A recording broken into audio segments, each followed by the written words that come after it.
तो इस वीडियो में हम देखेंगे जो हमने फोर्स देखा था डिफरेंट केसेस में पाथ ट्रेजेक्टरी क्या रहेगी उनकी। Path of the charged particle in magnetic field. Charge particle का मैग्नेटिक फील्ड में क्या पाथ रहेगा एट डिफरेंट एंगल्स। तो केस नंबर 1 देखने हैं पहले। केस नंबर 1 में क्या था, अगर थीटा हमारा 0 डिग्री है या फिर थीटा 180 डिग्री है, तो होगा क्या, जब थीटा हमारा 0 या 180 होगा तो यहाँ पे फोर्स हो जाएगा 0 दोनों के केस में। फोर्स 0 तो थोड़ा समझते हैं। मान लो ये मैग्नेटिक फील्ड है बी वेक्टर और ये वाला केस थीटा 0 वाला है, चार्ज जा रहा है plus Q with velocity v से। तो अब इस पर कोई फोर्स तो लगने नहीं वाला। यहाँ से खुद सोचो, एक थीटा 0 पे चार्ज चले जा रहा है वेलोसिटी से, इस पे कोई फोर्स लग नहीं रहा, फोर्स 0 है, तो ये क्यों इधर उधर जाएगा, ये तो सीधे चलता जाएगा। तो इसका मतलब इसकी जो ट्रेजेक्टरी रहेगी या फिर इसका जो पाथ रहेगा वो कैसा रहेगा, स्ट्रेट लाइन। दूसरा, theta is equal to 180, theta 180 होगा तो क्या होगा, इसका मतलब ये अपोजिट डायरेक्शन में जा रहा है, वेलोसिटी v से चार्ज कितना प्लस क्यू। तो सेम कहानी यहाँ पे भी, क्योंकि इस पे कोई फोर्स नहीं लगेगा तो ये उधर उधर जाने का कोई सवाल नहीं बनता, तो यहाँ पे क्या रहेगा, ये स्ट्रेट लाइन। ट्रेजेक्टरी और पाथ दोनों का मतलब एक ही रहता है, तो अगर कोई पूछता है कि क्या ट्रेजेक्टरी रहेगी थीटा इज इक्वल टू 0 और 180 पे, तो वो रहेगी स्ट्रेट लाइन। कोई पाथ भी पूछता है तो कैसा रहेगा, स्ट्रेट लाइन पाथ। दूसरा केस देख लेते हैं, केस नंबर 2, जो कि है थीटा इज इक्वल टू 90। अब इसमें कंफ्यूज मत होना, वहां पे हमने 3 केस बना लिए थे, केस 1, केस 2, फिर केस 3। वो अपने ऊपर है क्योंकि दोनों सेम ही थे, इसीलिए थोड़ा सा सेम एक ही में कर लिया है। तो यहाँ पे देखते हैं थीटा इज इक्वल टू 90 पे, जब थीटा इज इक्वल टू 90 है तो फोर्स कितना रहेगा वहां पे, फोर्स रहेगा मैक्सिमम, और मैक्सिमम कितना, बी क्यू वी या फिर वी वी क्यू, जो मन में है वो बोल सकते हैं। अब यहाँ पे थोड़ा सा समझने की कोशिश करते हैं पाथ निकाला कैसे जाएगा। ये जो क्रॉस है, क्रॉस यहाँ पे मैग्नेटिक फील्ड की डायरेक्शन बता रहा है, और क्रॉस का मतलब होता है इनवर्ड।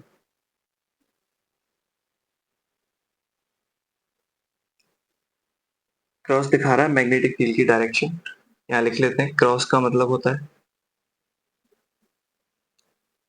इनवर्ड और डॉट का मतलब होता है आउटवर्ड। ये मैग्नेटिक फील्ड करंट सबके लिए दिखाया जाता है, सबके लिए एक डिनोटेड डिनोशन मान सकते हैं हम इसको, जिससे डिनोट किया जा रहा है बस। तो यहाँ पे थोड़ा समझने की कोशिश करते हैं। मान लो इनिशियली कोई चार्ज, थोड़ा पेन चेंज कर लेते हैं। तो इनिशियली कोई चार्ज मान लेते हैं यहाँ पे था, और ये यहाँ से स्ट्रेट लाइन में जाना चाहता था इस वेलोसिटी से। अब मैग्नेटिक फील्ड कहाँ है, अगर हम यहाँ पर मैग्नेटिक फील्ड की बात करें तो याद होगा लेफ्ट हैंड फ्लेमिंग रूल, ये होता है फोर्स, ये होता है मैग्नेटिक फील्ड, ये होता है करंट। तो यहाँ पे देखते हैं फोर्स कहाँ है, अंदर की तरफ जा रहा है, सॉरी मैग्नेटिक फील्ड कहाँ है, अंदर की तरफ, तो मैग्नेटिक फील्ड ये अंदर फिंगर, ये क्या दिखाना चाहिए, ये दिखाना चाहिए फोर्स की डायरेक्शन, और ये क्या दिखाएगा, करंट। तो इससे अब क्योंकि ये प्लस क्यू चार्ज है और प्लस क्यू चार्ज नीचे की तरफ जा रहा है, अब एक चीज समझ लो, वैसे तो सबको पता होना चाहिए, करंट की डायरेक्शन, मान लो ये करंट की डायरेक्शन है आई की, तो जो इलेक्ट्रॉन है, इलेक्ट्रॉन की डायरेक्शन क्या रहेगी, अपोजिट। इसका मतलब ये कौन सा चार्ज है, नेगेटिव चार्ज है। इसी के अपोजिट अगर मैं बोलूं पॉजिटिव चार्ज के लिए, तो पॉजिटिव चार्ज के लिए डायरेक्शन क्या रहेगी, करंट की डायरेक्शन के सेम में। तो यहाँ पे चार्ज कैसा है, पॉजिटिव है, तो जो डायरेक्शन पॉजिटिव चार्ज की है वही डायरेक्शन किसकी रहेगी, करंट की। तो मैग्नेटिक फील्ड अंदर, करंट 90 डिग्री पे, फोर्स निकाल लेते हैं। तो ये रहा मैग्नेटिक फील्ड अंदर की तरफ, और ये हमारा करंट है जो कि इधर नीचे की तरफ आ रहा है, तो फोर्स किधर लग रहा है, इस डायरेक्शन में, फोर्स हमारा लग रहा है राइट वर्ड। तो इसका मतलब फोर्स इधर कहीं आ जाना चाहिए, ये फोर्स आ गया एफ। अब होगा क्या, ये पार्टिकल जाना तो आगे चाहता था, पर एक फोर्स इसको इधर भी खींच रहा है, तो ये करेगा क्या, यहां से थोड़ा सा बीच का रास्ता अपना के ऐसे आ जाएगा, यहाँ पहुंच गया। अब जैसे ये यहाँ पहुंचा, तो यहाँ पे क्या होगा, वेलोसिटी तो सेम स्ट्रेट ले जाना चाहेगी इसको, तो वेलोसिटी ऐसे ले जाना चाह रही है इसे। अब ये मत कहना सर वेलोसिटी तो इधर ही लग रही है, वेलोसिटी इधर नहीं लग रही, पार्टिकल ऐसे बढ़ता जा रहा था, वेलोसिटी यू करके चेंज होती जा रही है टेंजेंशियली, वेलोसिटी टेंजेंशियली लग रही है, तो यहाँ पार्टिकल के पहुंचते ही वेलोसिटी इधर पहुंच गई। फोर्स, फोर्स निकाल लेते हैं फिर से। मैग्नेटिक फील्ड अंदर की, मैग्नेटिक फील्ड ये दिखाएगा जो कि अंदर जाएगा, ये क्या है हमारा करंट की डायरेक्शन, फोर्स किधर आ गया, ऊपर की ओर, तो ये यहाँ से फोर्स लगेगा कहाँ, इधर। फोर्स अगर इधर लगेगा तो इस बार ये कैसे जाने वाला है, वेलोसिटी इधर खींचेगी, फोर्स इधर खींचेगा, तो ये फिर से ऐसे का काम, ऐसे मूव करके यहाँ पहुंच गया। फिर से सेम कहानी, वेलोसिटी इस बार ऊपर लग रही है, वेलोसिटी जब ऊपर की ओर लगेगी, इसी से निकालते हैं, ये ऐसे कुछ ऐसे देख लेते हैं, ये हो गया। ये डायरेक्शन किसकी है, करंट की, करंट की डायरेक्शन ये की, मैग्नेटिक फील्ड नीचे की ओर है, ये हमारा फोर्स, फोर्स आ जाएगा इधर। अगर फिंगर की डायरेक्शन समझ में नहीं आई हो तो एक बार खुद से करके देख लें, आ जाएगा। ये हो जाएगा फोर्स अंदर की तरफ, यहाँ से ये फिर सेम कहानी, ऐसे घूम के हुए यहाँ पहुंचेगा, वेलोसिटी ऐसे, फोर्स नीचे की ओर, फिर यहाँ से ऐसे। तो अगर हम देखें ध्यान से, तो ये पार्टिकल कैसे मूव कर गया, इसका पाथ कैसा रहा, एक सर्कुलर पाथ आ गया इसका। तो इसका मतलब जब भी थीटा 90 होगा तो जो ट्रेजेक्ट्री या फिर जो पाथ फॉलो किया जाएगा वो कैसा रहेगा, सर्कल। या फिर इसको ऐसे भी कुछ जगह पे लिख देते हैं, सर्कुलर पाथ।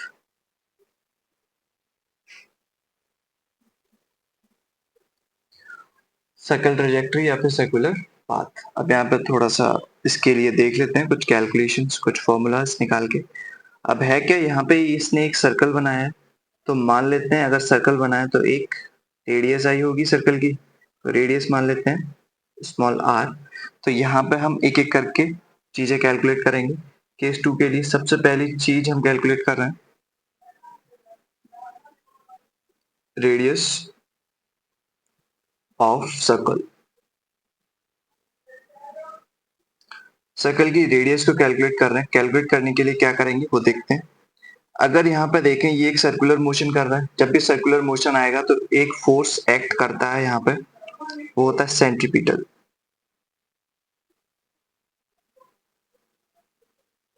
तो सेंट्रीपिटल फोर्स यहाँ पे किसके बराबर हो जाएगा, जो अंदर की तरफ फोर्स लग रहा है। याद रखने यहाँ पे कर क्या रहे हैं, जब भी हमने 11th में सीखा था तो समझा था, जब भी कोई सर्कुलर मोशन करेगा पार्टिकल, तो वहां पे उसको सर्कुलर मोशन कराने के लिए एक सेंट्रीपिटल फोर्स होना चाहिए। यहाँ पे सेंट्रीपिटल फोर्स की तरह कौन एक्ट कर रहा है, यहाँ पे एक्ट कर रहा है कौन सा, हमारा मैग्नेटिक फोर्स। तो यहाँ पे सेंट्रीपिटल फोर्स का फॉर्मूला होता है एम, जो भी मास है, वी जो भी वेलोसिटी से घूम रहा है, upon R, M V square by R. जबकि एफ एम कितना है हमारे पास, B Q we.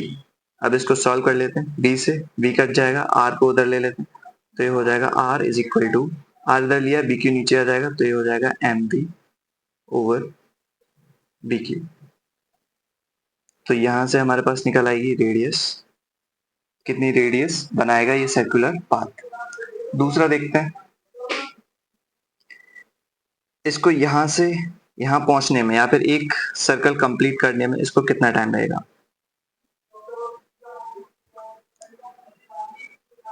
Time for one complete path. तो वन पाथ को निकालने के लिए एक फॉर्मूला सिंपल सा देख लेते हैं, टाइम इज इक्वल टू क्या होता है, डिस्टेंस अपॉन स्पीड। डिस्टेंस कितनी है, अगर यहाँ से यहाँ तक देखें तो कहीं कहीं ना कहीं पैरामीटर ही हो गया सर्कल का, सर्कल का पैरामीटर होगा हमारे पास 2 पाई आर। जबकि स्पीड जो कि है हमारी वेलोसिटी कितनी है, v। आर की वैल्यू हम निकाल चुके हैं, तो आर की वैल्यू हमारे पास कितनी, 2 पाई, v को इधर कर लेते हैं, आर की वैल्यू पुट कर देते हैं, आर की वैल्यू है M B over B Q. तो v से ये v कट जाएगा, तो टाइम की वैल्यू कितनी आ जाएगी, 2 पाई m/v²।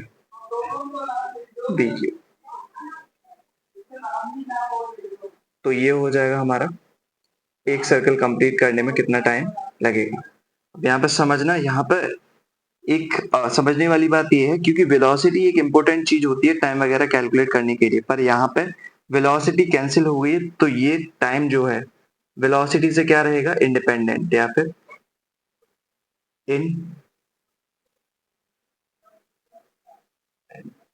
टू वेलोसिटी से ये इंडिपेंडेंट रहेगा। तीसरा देख लेते हैं। टाइम निकाल लिया, रेडियस निकाल ली, इसके बाद एंगुलर फ्रीक्वेंसी या फिर फ्रीक्वेंसी निकाल लेते हैं पहले।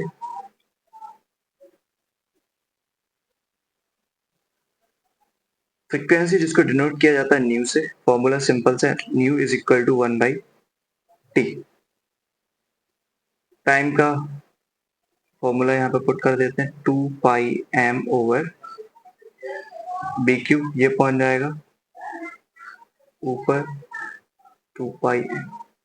तो फ्रीक्वेंसी कितनी आ जाएगी, bq/2πm। तो ये निकल आई हमारी फ्रीक्वेंसी। अब एक लास्ट चीज और रहेगी देखने के लिए, फोर्थ एंगुलर फ्रीक्वेंसी।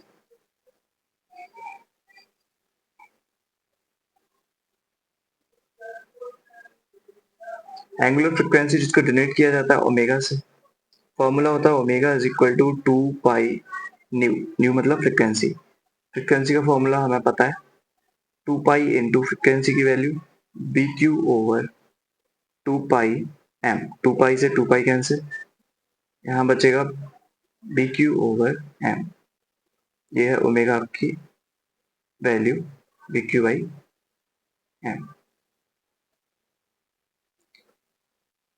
तो यहाँ पर एंगुलर फ्रीक्वेंसी भी निकल आएगी। अब थोड़ा सा एक दो रिलेशंस और उनको और समझ लेते हैं। मोमेंटम के टर्म में लिखा है इसको, क्योंकि हमें पता है काइनेटिक एनर्जी का फॉर्मूला होता है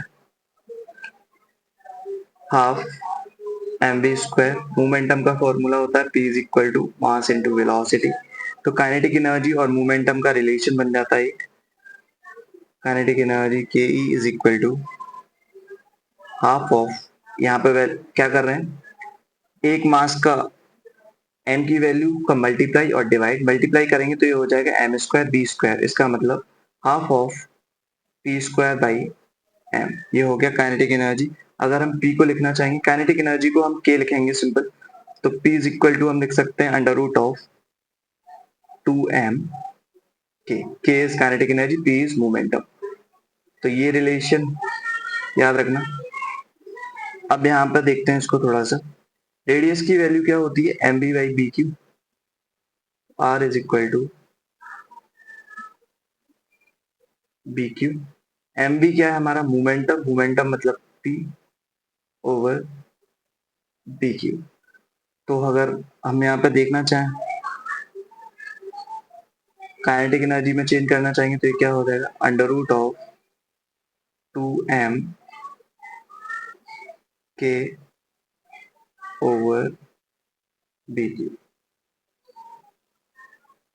ये हो जाएगी radius in the term of kinetic energy.